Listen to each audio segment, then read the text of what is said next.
உயர்நிலை, அந்த மாதிரி ஒரு நிலையை நீ அடாப்ட் பண்ணிக்கொள். அதான் சேர்ந்தாருக்கு அடி சேர்தல் என்றால் அத மாதிரி நடந்துக்க, அந்த மாதிரி ஒரு நிலைமைக்கு நீ உள்ளாக்கிக்கொள், அல்லது அவர்களை போன்று நீ இருந்துகொள் அப்படிங்கிறத அந்த இதுல சொல்றாரு. அதே போல இருள் சேர் இருவினையும் சேரா இறைவன் பொருள் சேர் புகழ் புரிந்தார் மாட்டு. அங்க இறைவன் என்கிற வார்த்தையை உபயோகப்படுத்துகின்றார். அந்த இறைவன் ஒருங்கிற வார்த்தைக்கு இரண்டு பொருள்கள் உண்டு. இறைவன் என்றால் கடவுள் என்று சொல்வார்கள் சிலர், இறைவன் என்றால் அரசன் என்று சில இடத்துல பின்னாடி கூட கருத்துக்கள் வருகின்றன. எனவே அந்த நேரத்தில் அதை பற்றி பார்த்துக் கொள்வோம். அடுத்த குறளில் பார்க்கும் பொழுது ஐந்து அவித்தான் என்கிறார். ஐந்து அவித்தான் என்பது ஐந்து புலன்கள், ஐந்து புலன்கள் இருக்கக்கூடிய ஐந்து உணர்வுகள். அந்த உணர்வுகளை அடக்கியவன் பொய்தீர் ஒழுக்க நெறி நின்றார் நீடு வாழ்வர் என்கிறார். இது புத்த மதத்தினுடைய ஒரு கருத்து. ஆசை, இப்ப கண்களால் பார்த்து ஆசைப்படுவது, controlling the sense of organs மாதிரி தானே வருது. ஆமா, கண்களால் பார்த்து நீங்க ஆசைப்பட ஆரம்பித்தீர்கள் என்றால் கண் ஒரு துன்பத்துக்கு ஆளாகும். டிவி பார்த்துட்டே இருக்கும், டிவி பார்க்கக்கூடிய ஆசை கடைசியில காலையில் எளிமையான விஷயமா. ஆமா, கண்ணுல எரிச்சல் தெரியும். அதே மாதிரி சாப்பிடணுங்கிற ஆசை, சாப்பிட்டுட்டே இருக்கும், கடைசியில் துன்பம் வருது. எனவே இந்த ஐந்து பொறிகளிலும் உள்ள உணர்வுகளை முழுக்க முழுக்க எந்த மனிதனாலும் அணைக்க முடியாது.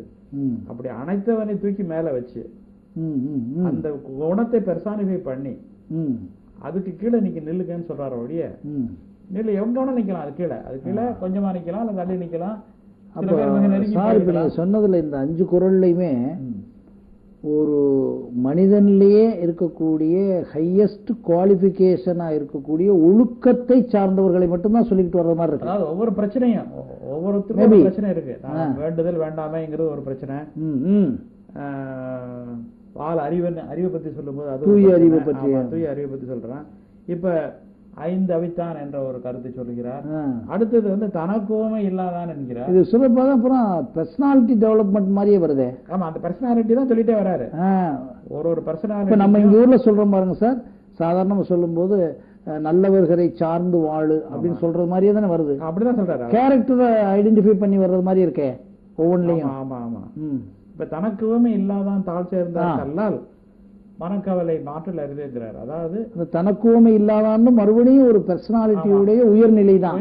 Highest not achieved by man.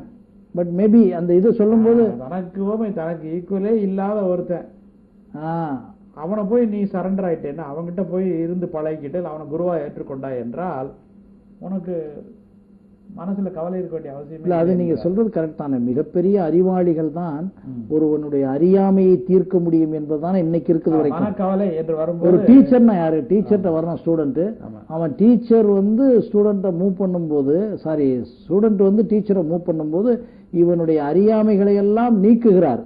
அதே மாதிரி இப்ப நீங்க தனக்கோமை இல்லாதவன் சொல்றவங்க மிகப்பெரிய அறிவும் ஆற்றலும் சிந்தனையும் இருக்கக்கூடிய மிக ஆளுமையுள்ள ஒரு மனிதரை நாம சேர்ந்தோம்னா 4 நாளும் நமக்கு கிடைக்குமே. இன்னைக்கு குருன்னு சொல்றது அதான் இருக்கு நினைக்கிறேன். ஆமா, குருன்னு எடுத்துக்கலாம். டீச்சர் அதை கூட அவர் அப்படி அவ்வளவு தெளிவா சொல்லல. அவர் அதையும் மறைத்துத்தான் சொல்றாரு. அற ஆளி என்கிறார். அற ஆளி என்றால் நீங்க சொன்ன மாதிரி இப்ப அந்த நேர்மைங்கிற கேரக்டருக்கு வர்றாரு. அறிவுக்கு வந்தாரு, நீங்க சொன்ன மாதிரி எக்ஸலன்ஸுக்கு வந்தாரு. இதெல்லாம் சொல்லிட்டு இப்ப நேர்மையை பத்தி சொல்ற. அற ஆளினா என்ன அர்த்தம்? நேர்மைக்கே கடலாக இருப்பவன். நேர்மைக்கு கடலாக அவன்கிட்ட போனா என்ன ஆகும்? பிற ஆளி நீந்தல் அரிது அப்படிங்கிறார். அவனை போய் நீ சேரலைன்னா இந்த வாழ்க்கையில் வரக்கூடிய பிரச்சனைகளை தீர்த்து கொள்ளும் வழிகளை நீ தெரிந்து கொள்ள முடியாதுங்கிற. Very nice. அது மாதிரி அடுத்தது பாத்தீங்கன்னா எண் குணத்தான் என்கிறார். எண் குணத்தான் என்று ஒரு வர்ணனை கொண்டு வருகிறார். எண் குணத்தான் என்றால் ஒரு குணம் இல்லை, 2 குணம் இல்லை, பல பொருளுரைகளில் இதை பத்தி விவரமாக சொல்லியிருப்பார்கள் என்னென்ன குணம் என்று. அந்த மாதிரி பல குணங்களை பன்முகம் பல குணங்களை உடையவன், பல திறன்களை உடையவன். அவனை நம்பி நாம் அவனிடமிருந்து நம் படிப்பு கற்றுக்கொண்டோம் என்றால் நமக்கு அந்த பிரச்சனை இருக்காதுங்கிறது தான் அந்த குறளையும் சொல்றாரு. கடைசிலையும் இறைவன் என்று போட்டு விடுகிறார். கடைசி குறள்ல பிறவி பெருங்கடல் நீந்தவர் நீந்தார் இறைவன் அடி சேராதார் என்று. பிறவி பெருங்கடல் என்று சொல்வது அவர் வாழ்க்கையை சொல்கின்றார். வாழ்க்கையை நாம் நிம்மதியாக கடக்க வேண்டும் என்றால், கடந்து அக்கறைக்கு செல்ல வேண்டும் என்றால் இந்த மாதிரி இறைவன் மேலே சொல்ல குணங்களை பூரா சேர்த்து நீ இறைவன் என்று எடுத்துக்கொண்டால் கூட அந்த மாதிரி ஒரு குணங்களை நீ டெவலப் பண்ணாலோ இல்லை அந்த குணங்கள் இருக்கக்கூடியவருக்கு காது கொடுத்து நீ கேட்டால்தான் உன்னுடைய வாழ்க்கை சிறப்பாக அமையும், தொல்லை இல்லாமல் நீ அந்த வாழ்க்கையை கடக்க முடியும் என்று கடைசி குறளில் முடித்து விடுகின்றார். இப்பொழுது சொல்லுங்கள், இதில் எந்த கடவுளை பற்றியாவது பேசியிருக்காரா? அதான் இப்ப நீங்க சொல்ற விஷயம் இப்ப சரியா நம்ம பேசுறோம்னா சார், இப்ப குறள் எழுதிய வள்ளுவர் அல்லது வள்ளுவத்தை தொகுத்தவர்கள் எல்லாம் எப்படியோ ஒரு கமெண்ட்ரி இருக்கு. பட் ஒன்றே ஒன்று நமக்கு கையிலே இருப்பது திருக்குறள். இந்த திருக்குறளை பற்றிய பொழிப்புரையிலையும் கருத்துரையிலையும் இன்டர்பிரட்டேஷன்ல தான் இறைவனாக ஆக்கப்பட்டிருக்கிறதுக்கு ஒரு விஷயங்கள் சொல்லுகிறார்களே ஒழிய, நீங்கள் சொல்லக்கூடிய ஒவ்வொரு வார்த்தையையும் எடுத்து தமிழிலே நன்றாக மொழிபெயர்த்தால் கூட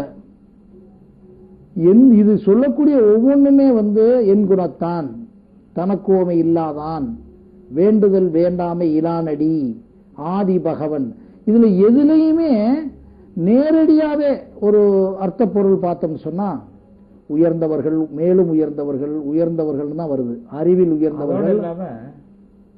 இன்றைக்கு நமக்கு தெரிந்த கடவுள்கள், அந்த கடவுளுடைய குணங்கள் எதுவுமே இதுக்கு மேட்ச் ஆகாது, எதுவுமே கிடையாது. இப்ப அதுல உண்மை, அந்த உண்மை எப்படின்னா, நம்ம ஆய்வா வேண்டுதல் வேண்டாமை இல்லாத கடவுளே கிடையாது. சிவபெருமான்னா வேண்டி இருக்கு இல்ல, எல்லா கடவுளுக்குமே கிளியர் போட்டு. இப்ப நீங்க சொல்ற மாதிரி சார், மீனாட்சி அம்மன் கோயிலுக்கு போறோம், இது நல்ல ஆய்வாவே சொல்லலாமே, நல்ல விஷயம்ல. இந்த மீனாட்சி அம்மாவுக்கு இப்படி எப்படி சேலைகள் தான் கட்டணும், இப்படித்தான் மூக்குத்தி இது வைக்கணும், இந்த மாதிரி தான் நேரத்தில் பள்ளி ஏறி அழிச்சு, இந்த மாதிரி தான் சொல்லி தேவ டோட்டலி இது பண்ணிட்டாங்க, ஒரு பெரிய எல்கை வச்சுட்டாங்க. திருப்பதி கோவிலுக்கு போனா சொல்லிட்டாங்க அந்த கடவுளுக்கு வேற தேவைகள்னால எப்படின்னா இவ்வளவு பணம் கட்டணும், தேவைகளே. இப்ப நீங்க வேண்டுதல் வேண்டாமை இலானடி என்று சொல்றதுக்கு எப்படி வந்ததுன்னா, கடவுள் என்ற ஒன்றுக்கு வாழ்த்து என்ற ஒன்றுக்கு அப்படி வந்தோம்னு சொன்னா, உலகத்தில் நம்ம இப்ப பார்க்கிற எல்லா கடவுள்களுக்குமே இவர்கள் வச்சுக்கிறோமே. இப்ப அமெரிக்காவில் கோவில் கட்டி இருக்காங்கன்னா அங்கேயும் அந்த தேவைகள் வச்சிடறாங்க. சாமிக்கு இந்த மாதிரியெல்லாம் உடை உடுத்தணும், இப்படி பண்ணணும், இப்படி எல்லாம் கோபுரம் கட்டணும். ஆனா இவர் சொல்லி இருக்கிற அத்தனையிலையுமே அப்படி பார்க்கும்போது நிச்சயமாக இது ஒரு பர்சனாலிட்டி டெவலப்மெண்ட் பண்றது மாதிரி இருக்கு. பர்சனாலிட்டியே, அதாவது என்ன சொல்றது, வாழ்த்துகிறாருன்னு சொல்லலாம். ஆமா, இல்ல வாழ்த்தோட சார் போங்க சார். இப்ப இதுதானே சார் உண்மையான விஷயம். ஒரு தாய், ஒரு குழந்தை பிறக்குது, அந்த குழந்தை இப்ப அப்துல் கலாம் பிறக்கும் போது அந்த தாய் ஒன்றும் படிக்காத தாய், ஆனால் அந்த தாயிடம் தானே அணைந்து வாழ முடிகிறது.